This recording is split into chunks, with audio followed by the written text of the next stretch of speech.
we've seen lions ambush and leopards stalk. Yet later on, we'll see a kill of a different kind. Right now, though, we join up with an old friend that has remained hidden for a long time.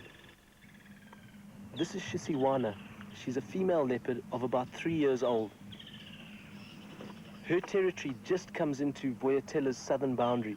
And so, although we don't see her all the time, she's a wonderfully habituated leopard which we can spend time with when she does come onto our side of the property.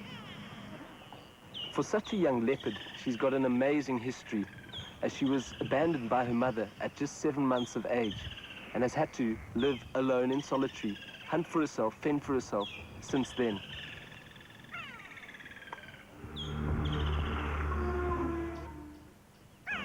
You see this floating over here? It's a dabchick's nest. Now the dabchick, or as it's more recently been called, the little grebe, makes its nest out of floating material, normally reeds and leaves that it picks up from diving into the water and depositing on the top, normally anchoring it to either a submerged log or some overhanging branches, such as this fallen over knobthorn here at the side of the bank. There's no way of telling for sure whether it's a male or a female, as both sexes help contribute in the brooding process. He's looking hangover relaxed at the moment, just lying there. Wait a minute, he's doing it now, he's doing it. What he's doing here is taking all the nest material and covering up the eggs. This is for 2 reasons. The first is for the protection of the eggs from predators, and the second reason for that is so that the eggs don't overheat in the sun. Once he's left the nest, he'll move off until it's safe to come back again. Now that they've moved off, I'm going to take this opportunity to get up nice and close for some awesome close-up photographs. I mean, we couldn't have our cameraman getting wet now, could we?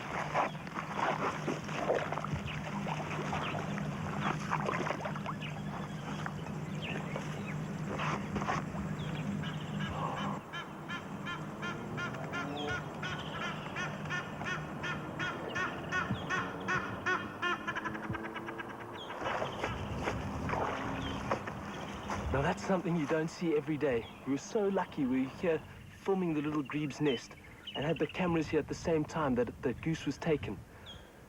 I mean, we came out of this a lot better than the goose did. We watched the scene play out for a while, and sadly it took the goose a little while to die. Crocs mostly use the drowning method in killing their prey, and this time there was no exception. With the wet season truly upon us, many exciting and often overlooked experiences were right at our fingertips.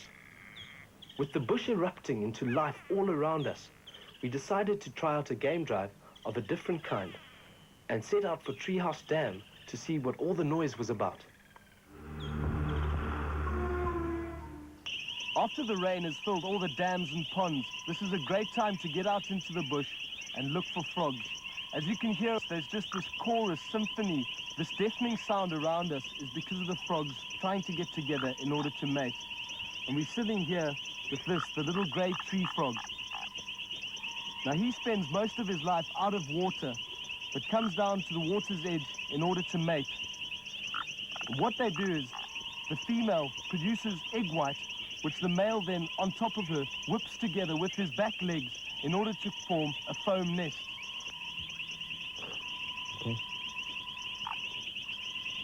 We've got one of these foam nests now hanging above the water on an overhanging tree. And as soon as the tadpoles are heavy enough, plop, they're going to drop from the nest into the water below and swim off as tadpoles. Most other frogs lay their eggs in strands or clumps in the water. The downside of this method is the accessibility to predators. The foam nest, although still accessible to birds and snakes, at least keeps the growing baby frogs from fish and gives them a little bit of a head start in life. Thousands of baby tadpoles ensure a feast of plenty for the many predators that take advantage of the seasonal occurrence. And it wasn't long before we came across this little guy. This is a marble tree snake, and we followed him from the water up into the tree and he's obviously looking for a meal. He can look vicious when he strikes, with his mouth agape, but while mildly venomous, he represents no serious danger to humans. This time of year, the bush is alive with the celebration of life. We have seen many new and exciting things and hope to bring you many more. This is where we leave our diary tonight. Don't forget to check us out.